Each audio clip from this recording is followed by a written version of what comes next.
the station you count on for local news that matters. This is KARK 4 News at 6.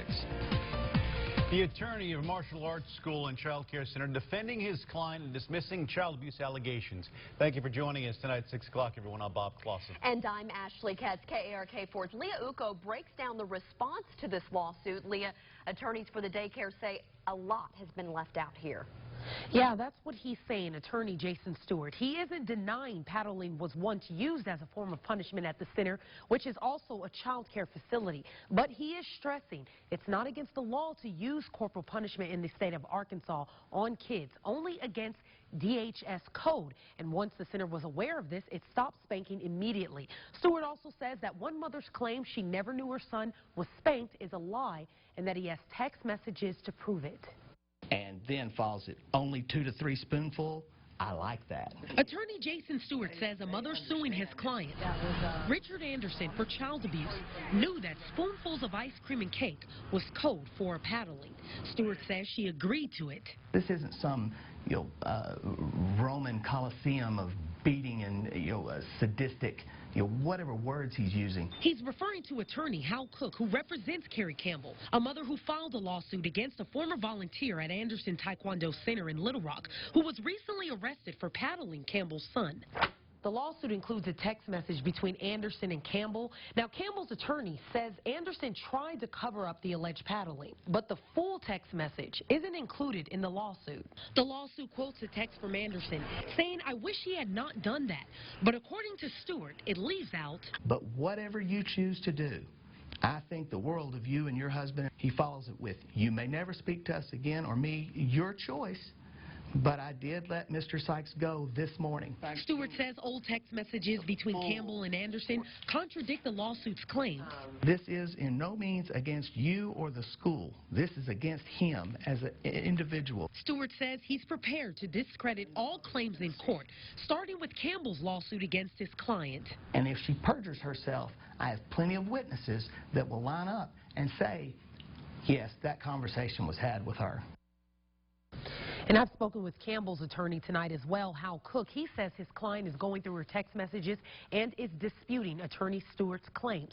Cook says he's also planning to look over those texts tonight, but his official response is that Stewart's claims that his client knew her son was being paddled is false. Cook also says either way, physical punishment isn't allowed in any DHS facility, which Anderson's Taekwondo Center is. He says that's why his client is suing all 3 parties involved. Back to you. All right, Leah, thanks very much. 2 thieves hold employees of a Gus's Fried Chicken restaurant at gunpoint while they empty out the safes because safety matters. Here for Josh Ferry reports LRPD's doing what they can to try to find the people responsible. He's joining us now live out in West Little Rock with more on this. Josh, the robbers had a particular MO here, didn't they? Yeah, that's exactly right, Bob. After they got in through the patio area here at the Gus's in West Little Rock, there were 2 employees sitting up there. They robbed them at gunpoint, took their money, took their cell phones. They took the money out of the safe on the inside of the restaurant, but they also took all the company phones from inside the place. The victims weren't able to call anybody after the thieves took off. They were thinking ahead a little bit there. If you try calling the Gus's Fried Chicken in West Little Rock Thursday morning and afternoon, you get a busy tone. According to police, employees were robbed at gunpoint after closing Wednesday night. First employee victim was sitting on a patio in the back. They walked around the fence, and that's when they robbed her. LRPD is working to ID the 2 guys who robbed the place. They say the 2 are black men in their 20s. One's 5'6", about 160 pounds. The other 6'1", 145. The victims told police the robbers pointed black handguns in their faces and told them, "Give me all your money." The police report says after the employees were robbed personally, they were forced inside to take money out of the safe. Then, not only did the thieves take the employees' cell phones, they took all of the company phones. They were trying to cover their tracks a bit. According to the report, one of the suspects even fired a shot in the air while he ran from the business. They're obviously a little violent, so it's pretty important to us to get them off the streets. Now we're told that the employees could only contact the manager here on Facebook after the two thieves took off. Now there was also a Chick-fil-A armed robbery in Conway earlier in the week. We did ask Little Rock Police about whether there could possibly be any connection between the two. They did say that detectives were surely getting in touch with each other. We are live in Little Rock. Josh Berry, KARK 4 News. Josh, thanks very much. Parents of an 18-year-old North Little Rock High School graduate still grieving following their son's tragic death. The soon-to-be college freshman was shot and killed early last Thursday morning at the U.S. Bank in North Little Rock during a carjacking. Aaron Crawford's parents tell KARK he was a giver and was always smiling. His parents say it was a senseless act of violence. Who knows what goes in people's mind, but hopefully this wake up some people and, they can stop this violence. They wanted the car, give him the car. I mean, he would have just gave it to him. And there will be a vigil held tomorrow night in the North Little Rock community of Dixie at 6th Street Park. Now to a KARK 4 News update for you. The wrongful termination suit brought against North Little Rock School District by its former head football coach will continue. Circuit Judge Tim Fox dismissed the district's motion to dismiss the lawsuit early this month. Brad Bolding is suing the district for wrongful termination and breach of contract.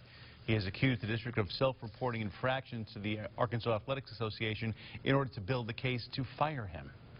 The governor committing to making 11 recommended changes to the child welfare system after an independent review highlights challenges the state faces serving kids in its custody. KARK 4's Marcy Manley at the state capitol today, where the governor discussed the results of the report. And Marcy, none of this was a surprise to DHS.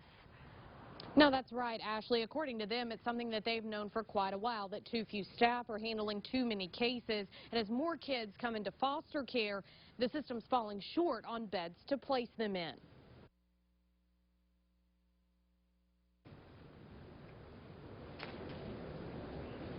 That was the governor's reaction, the fact that this was a heart-rendering judgment on the state's inadequacy after he learned that over the past 4 months, nearly 24 children have had to sleep in government offices because beds couldn't be found for them in foster care.